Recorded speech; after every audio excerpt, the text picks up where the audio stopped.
सत्य तो यह है कि जिस प्रकार पाषाण में शिल्प होता है, उसी प्रकार परंपरा में धर्म होता है। इस पत्थर में शिल्प है, ये पत्थर शिल्प नहीं। शिल्प को उजागर करने के लिए उसे तोड़ना पड़ता है, अनावश्यक भागों को दूर करना पड़ता है। ठीक उसी प्रकार परंपराओं में धर्म ढूंढना पड़ता है। जिस प्रकार इंद्र पूजा की परंपरा को तोड़कर गोवर्धन पूजा का धर्म ना ढूंढा जाता, तो यादवों को उनकी मुक्ति का मार्ग नहीं मिल पाता। अर्थात परंपरा को पूर्णता छोड़ देने वाला धर्म से वंचित रह जाता है, और परंपरा का अंध अनुकरण करने वाला भी धर्म को प्राप्त नहीं कर पाता। कहते हैं हंस के पास नीर क्षीर विवेक होता है। दूध में मिले पानी को छोड़कर केवल दूध ही ग्रहण करता है। तो क्या सच्चा धर्म प्राप्त करने के लिए हृदय में ज्ञान से जन्मा विवेक आवश्यक है? और ऐसे विवेक के बिना जिसे धर्म मान भी लिया जाए, जो वास्तव में धर्म ना भी हो, ऐसा भी तो हो सकता है। स्वयं विचार कीजिएगा।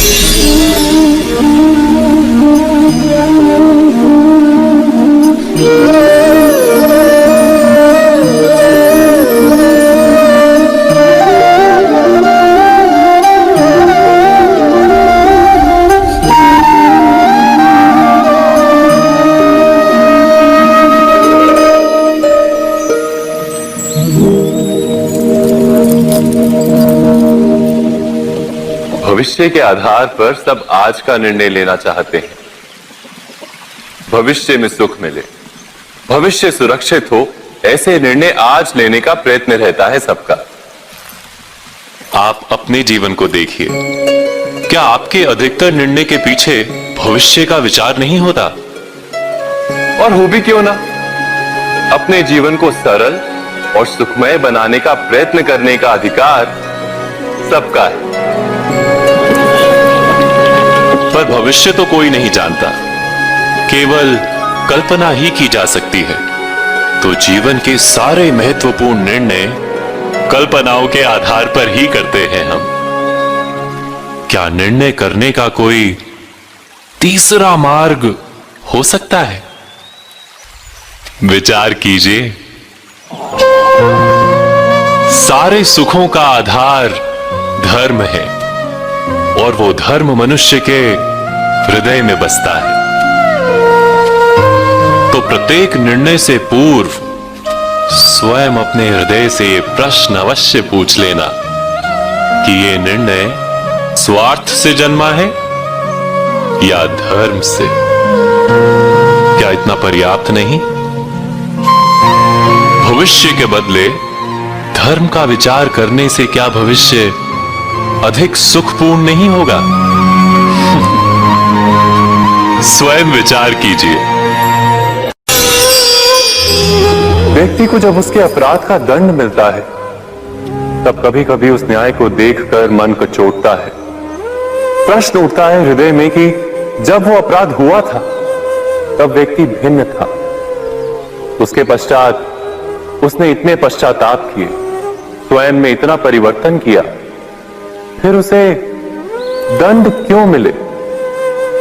पर जहां आघात होता है, वहां प्रत्याघात भी होता है। जैसा कर्म वैसा फल। यदि किसी को प्रेम दोगे तो सुख प्राप्त होगा, यदि किसी की हत्या करोगे तो मृत्यु दंड मिलेगा। जैसा कार्य वैसा ही न्याय। तो फिर प्रायश्चित और पश्चाताप का कोई मूल्य नहीं है? अवश्य है मूल्य। प्रायश्चित और पश्चाताप मनुष्य की आत्मा को बलवान करता है।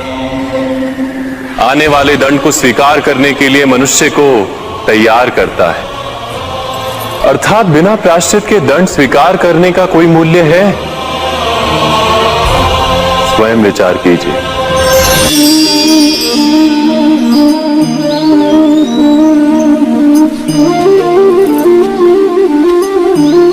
जब अपने किसी अच्छे कार्य के उत्तर में दुख प्राप्त होता है, अथवा किसी को उसके दुष्ट कार्य में सुख मिलता है, तो मन अवश्य ये विचार करता है कि अच्छा कार्य करने का, धर्म के मार्ग पर चलने का तात्पर्य क्या है। पर दुष्ट आत्मा को क्या प्राप्त होता है, ये भी देखिए। दुष्टता करने वाला हृदय सदा चंचल रहता है, अकुलाता रहता है। मन में सदा नए नए संघर्ष उत्पन्न होते हैं। अविश्वास उसे जीवन भर दौड़ाता है। क्या ये सुख है? जबकि धर्म पे चलने वाले, अच्छा कार्य करने वाले, सच्चरित्र व्यक्ति का हृदय शांत रहता है। परिस्थितियां उसके जीवन के सुख में बाधा नहीं बनती। समाज में सम्मान और मन में संतोष रहता है सदा। अर्थात अच्छा बर्ताव भविष्य में किसी सुख का मार्ग नहीं। अच्छा बर्ताव स्वयं सुख अथवा बुरा बर्ताव भविष्य में किसी दुख का मार्ग नहीं।